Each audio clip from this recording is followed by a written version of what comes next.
All right, y'all. 11.8. I think this is the last section in the chapter. We're getting real, man. Dude named Hero and dude named Brahmagupta. They both came up with two formulas. First, we'll talk about Hero's formula, Hero of Alexandria. A lot of math stuff went down in Alexandria, which is actually, since I know, I mean, if we drew Africa or whatever in Egypt, let's say Egypt was right here or whatever. I think Alexandria is like right there. So a lot of stuff went down in Alexandria because like this is the Mediterranean Sea. I think that's the Mediterranean, some important sea or whatever. And like there was a lot of like ship travel going on this sea border. So a lot of people from all over the place went to Alexandria. Anyways, dude Hero, he lived in Alexandria, came up with a formula for the area of a triangle. Now, okay, so here's what he said, all right? And I'm going to derive this formula for you, and it's going to be weird and very wild and fun. Anyways, area of any triangle with sides A, B, and C. So, call the sides A, B, and C. Now, this triangle does not have to be a right triangle. And you do not have to know the height. Like, that's the point of this formula. What if you don't know the height? Well, we could find the area just if you know the sides of any triangle.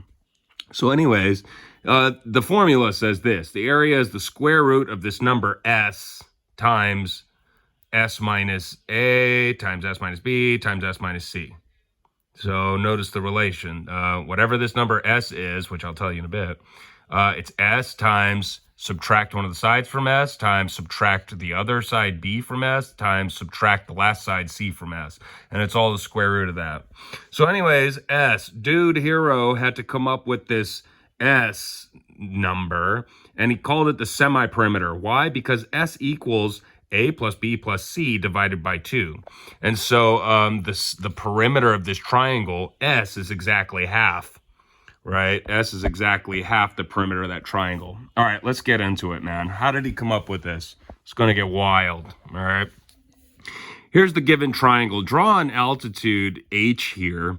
And I called this side X, and then this side would be A minus X. Notice my base here is A, which is weird, I guess, now that I'm thinking about it. But doesn't matter. The base is A, the height is H. And of course, we know that the area of a triangle, if we knew what H was, would be 1/2 base, which is A, times H, right? So basically, we need to figure out, well, is there a different way of expressing 1/2 times A times H? Well, there is. All right. Notice, since I drew this altitude, I've got two triangles here. They're both right triangles, which means that I can express B squared in terms of B squared equals H squared plus this side, which is A minus X squared. And I could rearrange that and solve for H squared by subtracting. So I'd get that H squared equals B squared minus this term squared, right? And then this second equation, take a look at my second triangle. C squared, I can express C squared using Pythagorean theorem. C squared equals H squared plus, now this time it's just X squared, right? And so again, I could solve for H because I'm trying to do like a massive system and solve for my unknowns. And so I could solve for H squared by subtracting X squared, and I'd get that H squared equals C squared minus X squared. So H squared equals this expression. H squared also equals this expression. And so with 3 and 4 here, I can, since they both equal H squared, these expressions must equal each other, since H squared equals H squared. And so I could set these expressions equal, right? I can square this. When you square a binomial, you get A squared minus 2ax plus x squared equals, and then I distributed my negative, right? Now this negative x squared, they cancel. And then what did I do? I subtracted b squared to this side, added a squared to this side, and then I divided both sides by 2a. Basically, I solved for x. So x here equals a squared plus c squared minus b squared over 2a. Okay, great. Moving on. So from 4, like, I can express h squared from 4 here, I already know h squared is c squared minus x squared. And because this is the difference of squares, I can factor this into c plus x times c minus x. So h squared equals, this. And then I can replace this x value here with what I solved for. So, h squared equals c plus, now this is my x value, times c minus, this is my x value. And let's come up here. What did I do? Let's see. Yeah. All I did was find a common denominator by multiplying top and bottom by 2a. And so when I combine all of that together, I get this expression over 2a times this expression over 2a. And so let's just start with this side. Let's start with 2a times 2a. That's 4a squared, right? So I'm trying to simplify all of this. Let's see. I grouped together my a squared, my plus 2ac, plus c squared. Now, this is the square of a binomial. And so this here factors into a plus c squared. Don't forget about this minus b squared. And so I have the square of a binomial, a plus c squared, minus b squared, which is actually the difference of squares. And so now this can factor into a plus c plus b times a plus c minus b, right? And then I just kind of like drop my parentheses, rearrange some stuff. So this here is just a plus b plus c, and this here is just a minus b plus c. And then this side, likewise, so I noticed my 2ac and my a squared and my c squared, they have negatives. And so I need to factor out, though, that negative. So I factored out a negative from like all this stuff, right? And I got this. And then I grouped together my ac, my a's and my c terms. So now I have a squared minus 2ac plus c squared. Now that is the square of a binomial, but this time it's a minus c squared. Again, don't forget about the minus b squared. Now, all of this is the difference of squares. And so this factors into, and I'm carrying my negative down. Remember, I factored it out. So this factors into a minus c plus b times a minus c minus b. Drop the parentheses, distribute the negative to just one of these, and I get a plus b minus c, that's this one, and I distributed my negative to this one so that I would only have one negative term. So I'd get b plus c minus a. So now I have a plus b plus c, I have that times that times that times that, all over 4ac. Thank you, Hero, for doing this. We're not done yet. Hold on. The fun continues. Now, that was all h squared, right? I just simplified h squared. And now, let's see, what did I do? Well, I multiplied both sides here by 4a squared. And so I get 4 times a squared times h squared equals all that stuff. Now, remember, Hero, he said, well, let's let s equal the semi-perimeter. So a plus b plus c divided by 2, which means that if you multiply both sides by 2, you get that 2s is just a plus b plus c, which means that this term here is 2s, right? And then this is really tricky. Took me a while to figure this one out. Yeah, this one's really tricky. So if we add 0 to this expression, here we go. Let's add 0 here. Let's add 0 here, and let's add 0 here. Now, we don't change anything because we're adding 0. This is a math trick that, like, you'll see every now and then. Now, c minus c is 0, is it not?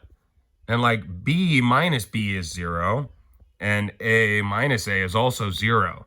And so I did that so I could have a positive c in this expression so that I could pair my a plus b plus c. Right? Combine my c's, so I get minus 2c. And then I did that with this one so that I could have a positive b here. So I have a plus b plus c, now minus 2b.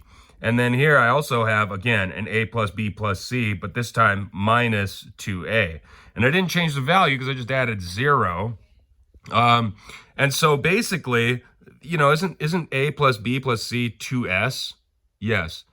So I replaced the a plus b plus c, 2s here, replaced it here, replaced it here, 2s, 2s. And then I noticed, oh man, these guys, they have a 2 in common. So I factored out a 2 from this one, factored out a 2 from this one, factored out a 2 from this one, and then I got 2 times 2 times 2 times 2, which is 16. So that's 16s times s minus c times s minus b times s minus a. Hopefully this is looking familiar because remember, Hero's formula has s times s minus a times s minus b times s minus c. That's what his formula has. Anyways, where am I? Okay, I was here. Now, what did I do? Okay, I divided. So remember, now all of that was, remember back here, like I multiplied both sides by 4a squared. So like this thing equals that. I'm just changing what that looks like. But keep in mind, there's a 4a squared times h squared here.